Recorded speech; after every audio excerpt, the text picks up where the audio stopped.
Number of sessions that we have, which is 4. Kenny Seah from Thales will start the first sessions, following with a number of speakers that we have lined up for you. Now, again, for those that just joined us today, if you have any questions, you can actually click on the Ask a Question button on the top, on the bottom right-hand side of the screen. You will see Ask the Questions. You can type the question there, or you can just basically say, type your questions and then say something nice box, that chat box over there on your bottom right-hand side. Or you can feel free to email me or Christine as well if you have more this personal question that we can pass on to the speakers. Thank you again this morning joining us for this particular webinar. And again, this webinar is an extended series of Cyber Attack Singapore that we were going to host, in fact, on the February 13th. Unfortunately, with the COVID-19 issue, we have to postpone it to later in July. However, on a weekly basis, me and my team will continue doing live sessions like this webinar interview with cybersecurity professionals. Upcoming thing next week, I'll have an interview with the head of cybersecurity from Malaysia Cybersecurity Commissioners, as well as data privacy commissioners from Hong Kong. So line up, there's a lot of key, interesting speaker for everyone to hear, etc. and this sort of thing. Like everyone, I'm working from home, so if you basically hear that my kids are screaming outside, I do apologize. Now, back to the sessions today. Yesterday, we talked a lot about working from home, disruptions, COVID-19, what's happening, how to basically, minimize all this risk. Today, the session will be completely different. Today, it's all about your core matter, which is data security. It's all about your data security, okay? Kenny's going to basically walk us through how to basically secure your data, okay? And Kenny is a senior consultant for Thales, and is actually one of the veterans in cybersecurity. Can we give a warm welcome applause? You know the icon that we basically can do welcome applause. Let's say something nice to Kenny. Kenny, without further ado, I'll pass on. Thank you. Thank you. Thanks for the introduction. Hi, good morning, everyone. I'm Kenny. I'm from Thales Group. And today I'm going to talk to you about data security. And I think, in essence, hopefully this is going to be something that's beneficial for what you're going to plan ahead to implement in your environment, as well as perhaps take a step back to understand and have a check and balance in your environment today how you can effectively strategize moving ahead, whether be it you're on an on-premise only infrastructure or you are embarking on a digital transformation journey to the cloud, right? So I have been in the industry for about 10 years. Previously, in my previous capacity, I was from a Big Four consultancy firm.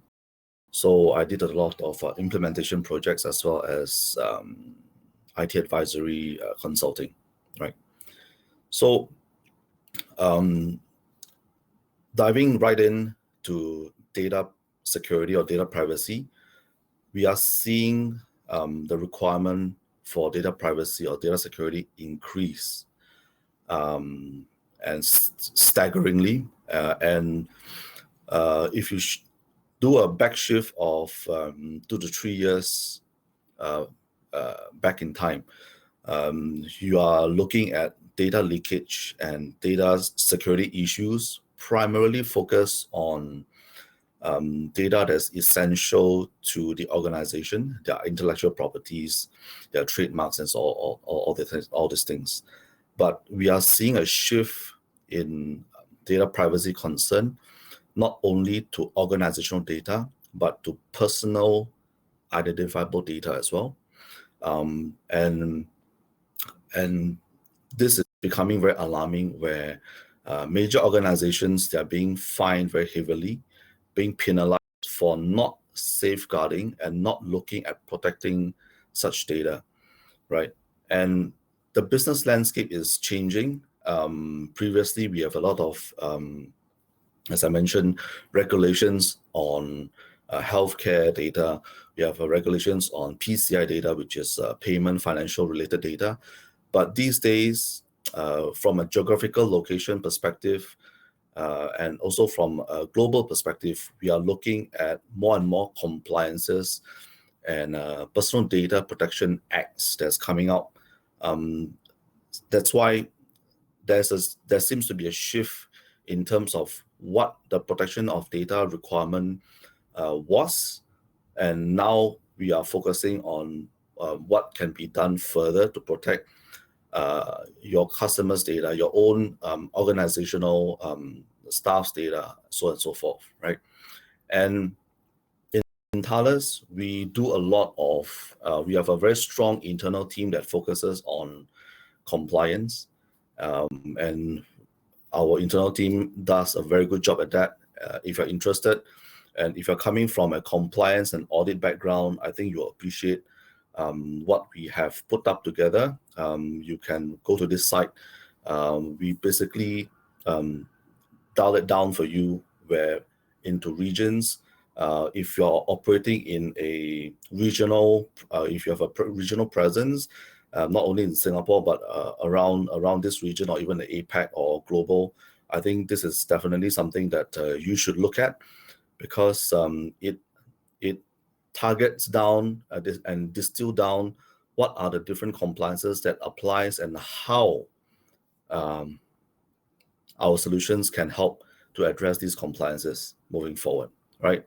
Simplistically, what I mentioned, traditionally we have PCI related data that is mandated as a requirement, and this is impacting the financial services industry and wherever you hold any financial data, right? But we are seeing a shift, as I mentioned, to personal data moving forward as well. Of course, in Europe, you have GDPR, respectively in the APAC and the ASEAN region, you have different compliances, such as the PDPA for Singapore, for Malaysia, for Philippines, you have the DPA as well, and so on and so forth, right? And fundamentally, if you distill down what are the areas that needs to be focused on, right? Primarily, it is around data and the access of data itself, right? And in Thales, we pride ourselves to have a enterprise-grade solution that is able to address all these different issues, which I will share with you in the next half an hour, right? And today, what I'm going to share with you is the issues that is perhaps impacting your organization or legacy type of organizations that's very heavily invested on-premise, right? And whenever you're invested on-premise, you have different types of systems and solutions that you have implemented over the course of a decade, 2 decades, and beyond.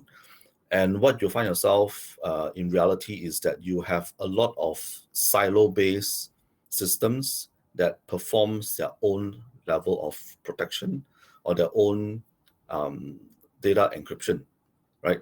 And you do not have a centralized system to maintain a sort of policy that you can translate.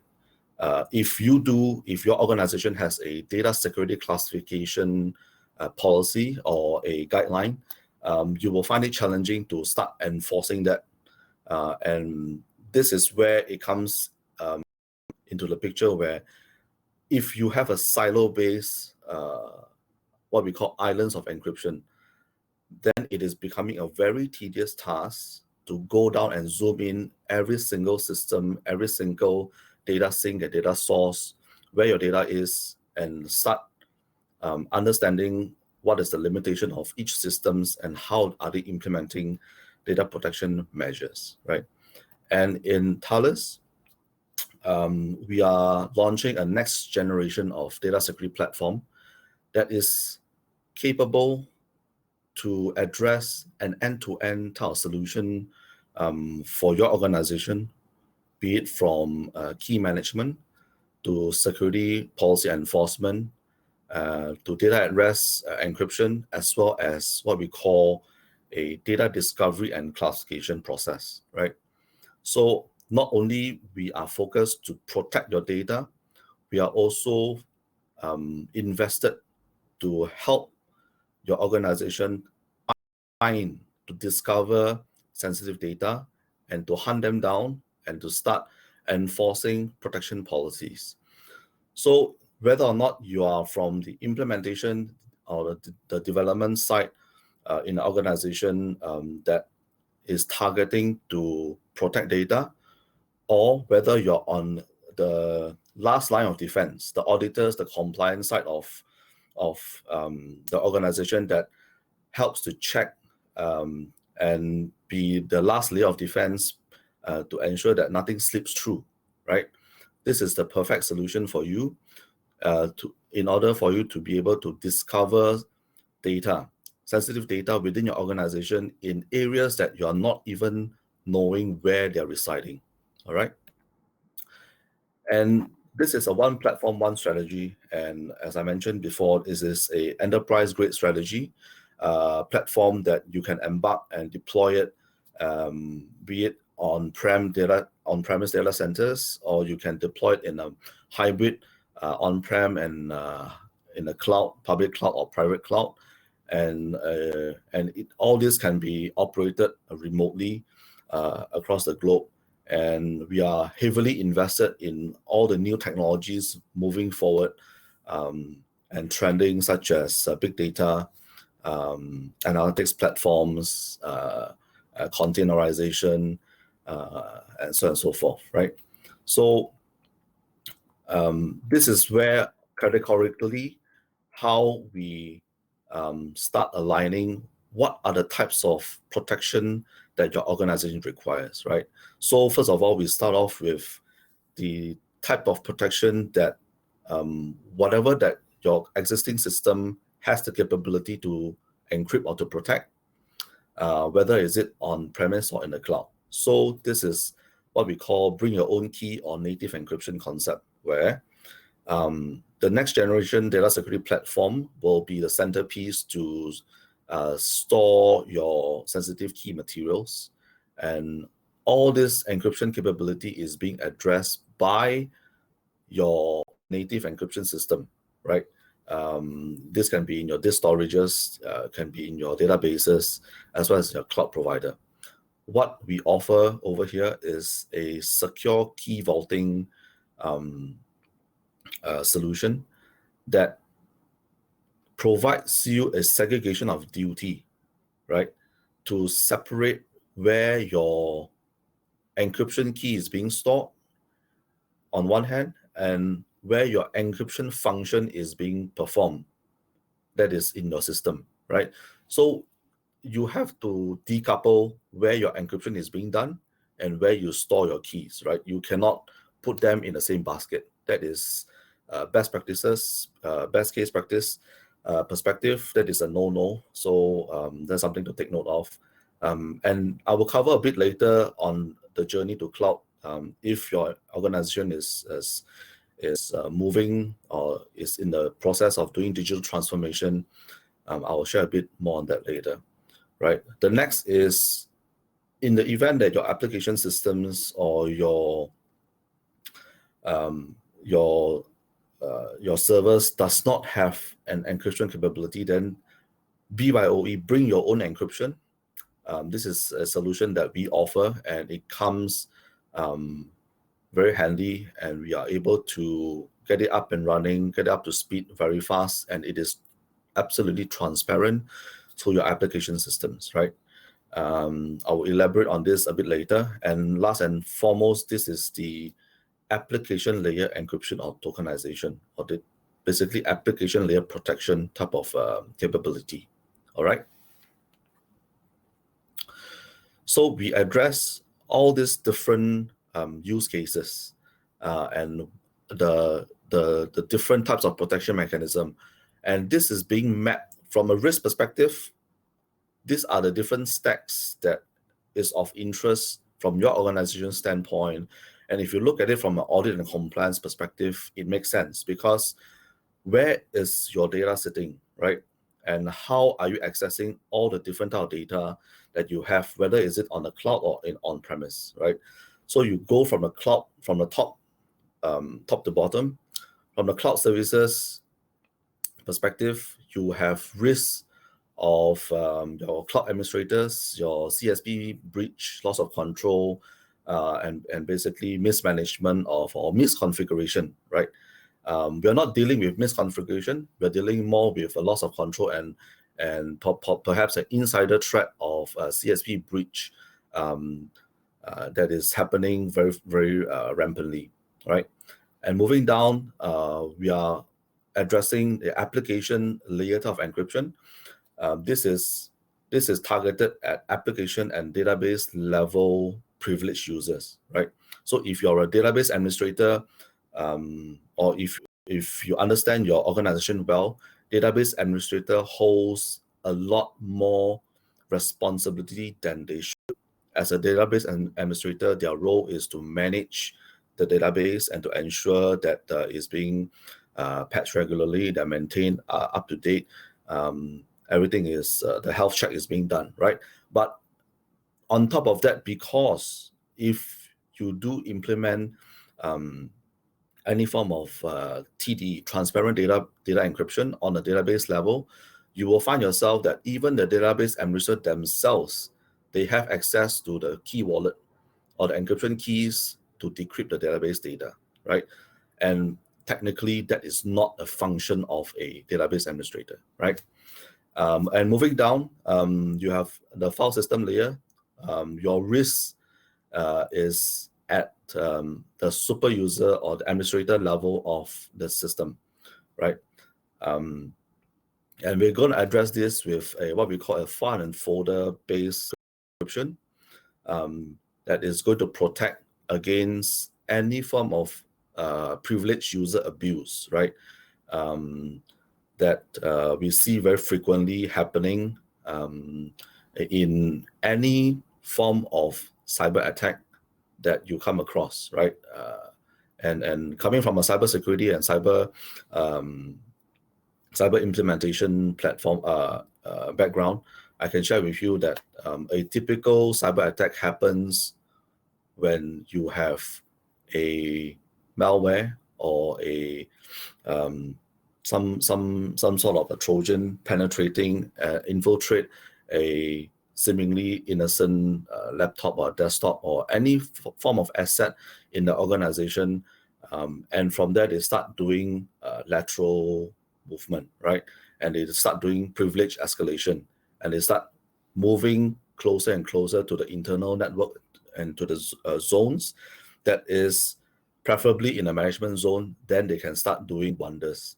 And once you are stuck in this situation, you'll find yourself that privileged user abuse is very common, and it is at most one of the attacks that is probably a run book or a playbook that they will execute almost every time once they have a foothold somewhere inside your organization without any form of detection, right? So in this way, a file system level system level access policy and control that you perform on a data level is going to help segregate away what a system administrator should have access to, because from a functional standpoint, their role is to manage and to operate the system, and at no point in time they should have access to sensitive data in the system, right? And finally, you have at the physical and the disk layer. This is the risk for that is through a loss or theft of physical media. So we have different approach and different technical measures that we can implement to address all the different risks that is present at different layers, right? If you walk yourself through, this is probably at the topmost layer, at the application down, then to the operating system, which is layer 3, layer 4, and then all the way down to physical layer, which is layer 1, right? And from a pragmatic approach, we always advocate security in depth. We are also thinking about this and implementing this from a data protection point of view, right? And this is very important because you can have all the parameter security, all the access control security that you have, that you implement and enforce in your environment. But then again, you leave your crown jewels, your sensitive data wide open for your attackers or for your perhaps your insiders that may not have access to the data itself, but because they are inside the environment, they have a clear path to access all this data. So talking about the cloud, I mentioned earlier that it is very prone and it is very common for cloud data leaks to happen. And in probably 8 out of 10 leaks that happens, it is either due to human error, negligence, complexity, or any form of misconfiguration that's happening. And perhaps if you find any form of vulnerability that is underlying the operating system or that software that's being deployed. Having said that, of course, there's always a challenge between what you have deployed in the cloud, because not many organizations are they aware about this shared responsibility model, right? Whenever you deploy something in the cloud, it is always a shared responsibility. And depending on what type of services that you embark on in the cloud, your responsibility shifts from having more control to having less control, right? So if you were to embark on an infrastructure as a service deployment, you find yourself to have access all the way from the data to the operating system layer, right? What you do not need to manage is the virtualization technology, the server storage and networking interfaces, and everything below that, right? And when you start moving to the platform as a service deployment, you no longer need to own or manage anything below the application, right? And as a software as a service, what you only need to manage is data. So from a commonality standpoint, regardless of what cloud security cloud model that you implement or deploy, you can never run away from the responsibility of managing, securing your organization's data, right? That is key, right? And speaking of key, when you want to protect your data, you will have one form of other an encryption key, right? And an encryption key, if you encrypt your data with an encryption key, it becomes a intertwined relationship, right? And you cannot break away the ownership of having encrypt your data with another person's key or another organization's key. And that would mean that whatever that you have encrypted or protected with, that data can be said that probably is no longer yours, right? It's very simple, right? If you have a safe and you put everything sensitive inside the safe, but you do not have the key to the safe, the key does not belong to you. So the question comes that, is the sensitive or all the expensive materials that you put inside the safe, do they belong to you or do they belong to the person that owns the key, right? So once we talk about data protection, we are looking at how do you, when you own the data, you should always own the key material that goes along with it. And this is a very simplistic heat map that we have put together for a cloud deployment versus an on-premise deployment, right? And what are the level of control that you have when you start shifting from on-premise to the cloud? And these are all the different measures that we can implement as long as you are aware of what are the data classification that you're bringing to the cloud. If it's of importance, there are ways to help you to protect that data, whether is it in the form of a data that's residing on a cloud storage, like a S3 bucket or Azure blob storage, or is it a data that is residing on a file server or network share, or is it a data that is residing on a database server, or even a database service running off of a cloud, right? And with that, in Thales, we have a product called the Cyber Trust Cloud Key Manager that is able to help an organization not only manage the life cycle of it, but to be able to, from a life cycle perspective, ensure that it is a single pane of glass that you need to manage the keys that you are loading up to the cloud. You have granular controls of how you can backup, deploy, monitor, and even have the control to destroy these keys as well, right? And if you compare that with a traditional HSM or key manager that's deployed on-premise, you have a challenge, because if you're familiar with this domain, it is an extremely painful process to key up from a hardware appliance. So if you have one key, two keys, or maybe 10 keys, I think that's fine. From an operational standpoint, you can still manage that. But when you start moving to the cloud very rapidly, we have customers that have that is doing so, that have done so as well. And that is the time that they need to accelerate, and they also need to manage the operations of having to maintain and operate the number of keys in terms of hundreds and thousands, right?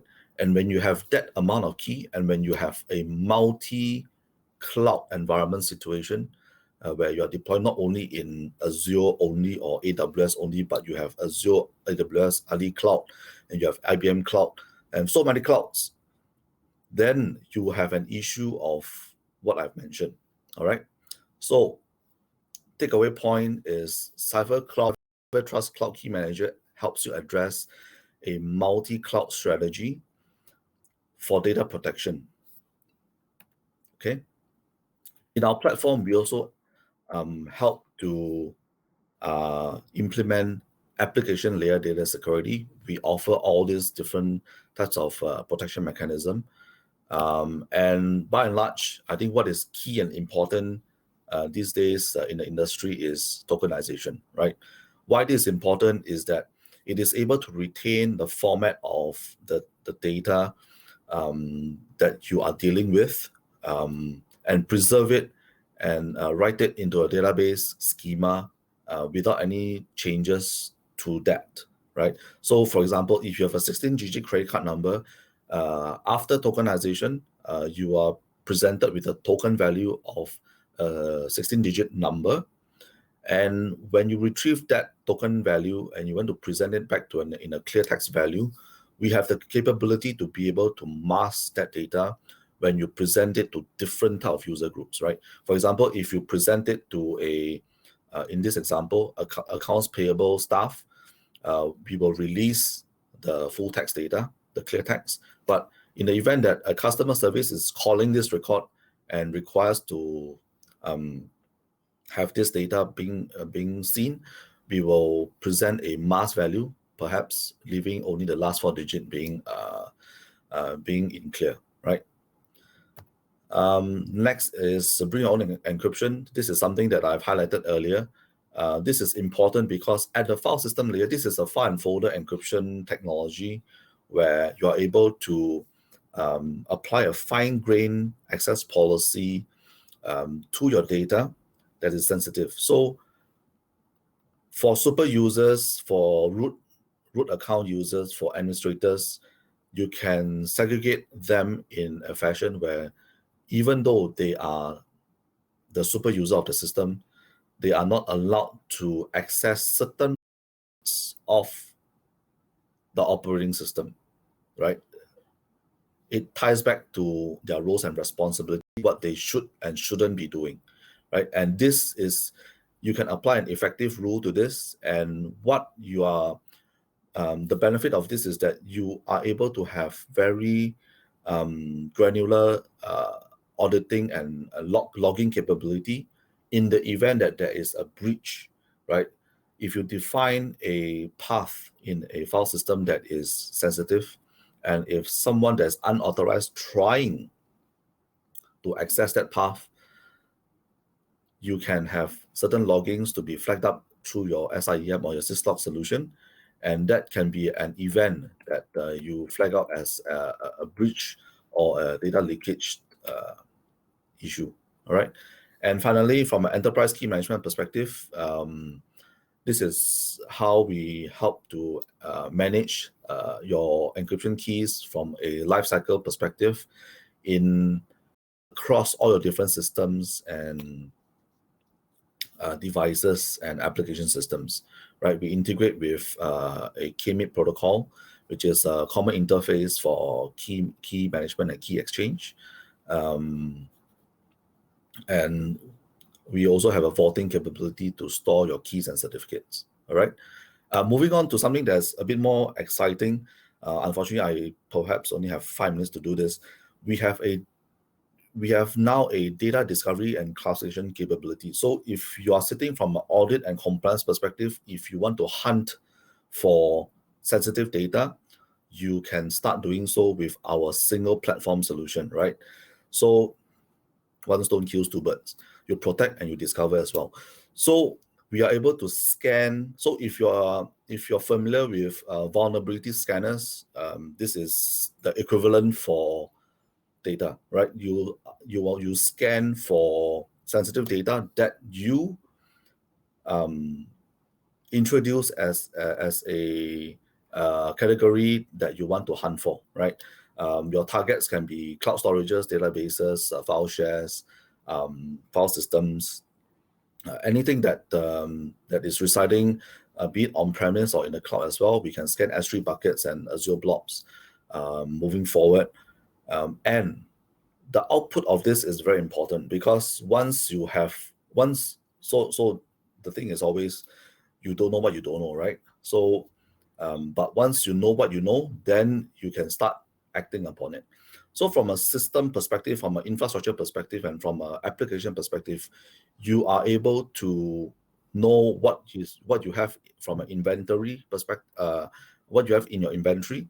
But whatever there's not in your inventory, that is the question of how you start keeping stock and do So these are the components that we have in our system. I wouldn't bore you with this.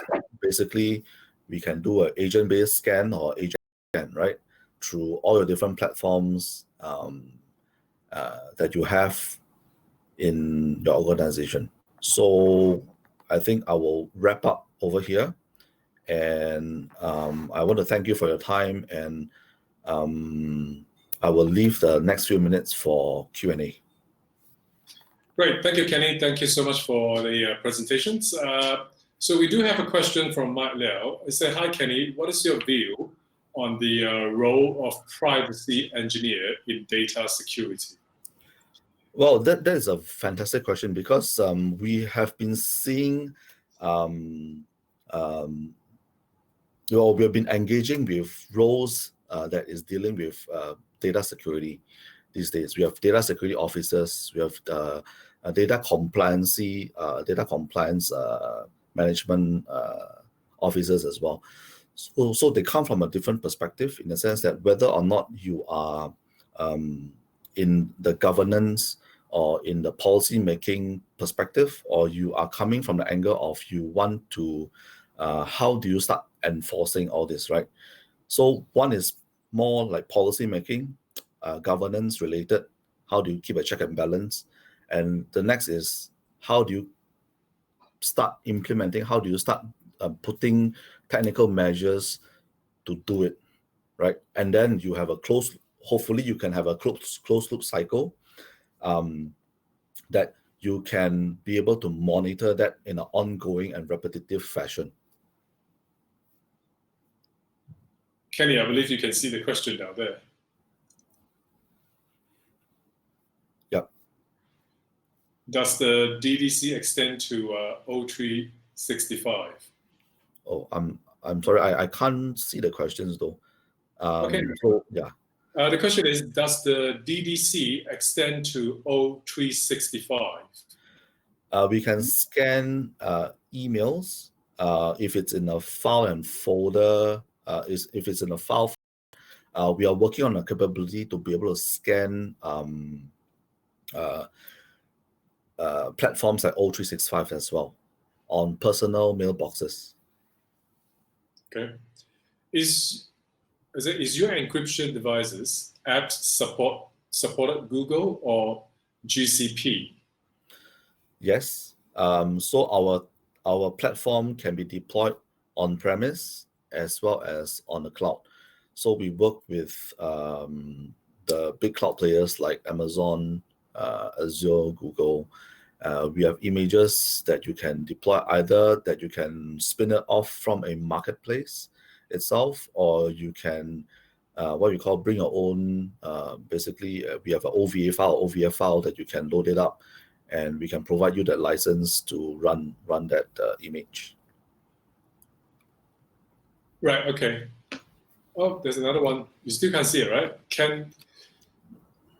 I think so. Can it support domain as well with your DLP? I believe we are working on that. For the time being, I don't believe we are supporting Gmail as yet, but probably in the coming year or next, we may be looking at supporting Gmail. Yeah.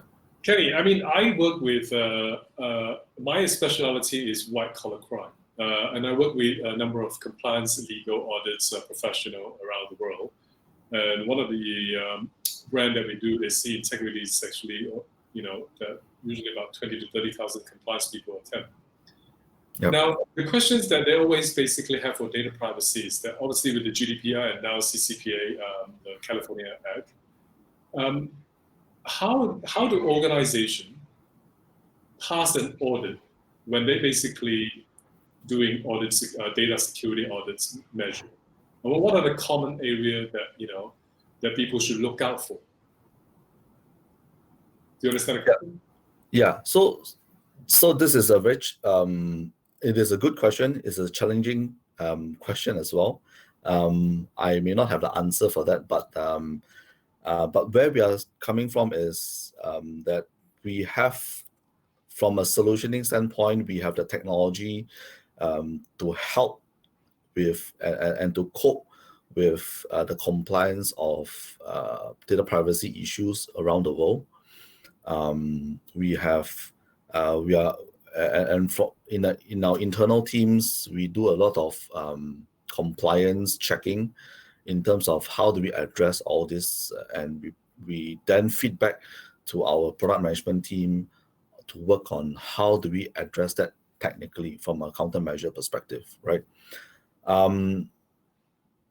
In all honesty, if you're a organization that has a lot of legacy systems, and like I mentioned earlier, if everything is kept on a very silo perspective, that's where the challenge is. Even from a compliance perspective and from an audit perspective, it is going to be very difficult to start zooming into every single systems and start doing an audit. It will take a lot of time. It will take a lot of effort as well.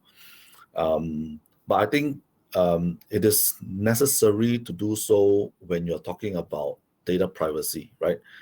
We are seeing unprecedented attacks and attempts to, especially I think with these days, the model is starting to shift, where now the data is flowing and being accessed from the comfort of your own home. So then the problem is not only extending, but is escalating as well, right? And if you do not have a proper mechanism to protect and to control, I'm talking about data, not access. Access to data is a different topic altogether. We are talking about how do you protect and how do you secure the data itself. I think that is key, because fundamentally, you need to have some sort of protection mechanism on the data itself. You cannot leave it in clear text. That is 101. I can understand that, but the problem is that a number of companies need to pass audit annually for their data security measure. So I just saw your slide. Does Thales offer that in terms of? Yes, exactly. We offer, be it your organization is heavily on premise or in the cloud, we offer solutions like technical measures that can be implemented for you to pass audit. Definitely yes, right? But I can't say that once you buy our solution, you automatically pass audit, because it all boils down to how you implement it, how you rightfully implement it. That's number one. And the processes that needs to be changed to support that operational model to implement such measures, right? Yeah. So you can buy a firewall, but if you put any to any, technically, it is not addressing audit, right? Yeah. So it is the same way right now, because if they have to do payment, they have to have PCI compliance, etc., to pass that audit, right? Yeah. So what happens if they don't pass? What are you gonna do? And with our solution, you have audit trails and data that you can prove that all these measures are being put in place, and you're able to perhaps the DDC solution can also act as an audit capability for audit teams to start scanning sensitive data, right? You can plonk in a privileged credential scan, and then you see all the sensitive data, and then you can plonk in another round scan with a normal user access credential, and you can do another round scan with the same asset, and then you can see what is the difference in terms of a privileged user can see and what a normal credential user can see, right? So there should be a market difference, and that is something that we offer on the table as well. Apparently, my mic wasn't clear. I hope that people can hear me. But thank you so much, Kenny. I think we have answered a lot of questions, and your presentation is very, very detailed. Thank you again to everyone for joining this particular webinar. Our next sessions is going to be at 10:30, talking about measuring security performance. So do basically, again, like yesterday, if you click on the schedule, do join the second session, go to a second room. Do not stay in this room, because we will end up this session now. Thank you, Kenny. Thank you, everyone, for joining us. If you have any questions for Kenny personally, feel free to email him or email us. We're happy to pass it on. Thank you so much. Bye-bye. Thank you so much. Stay safe. God bless.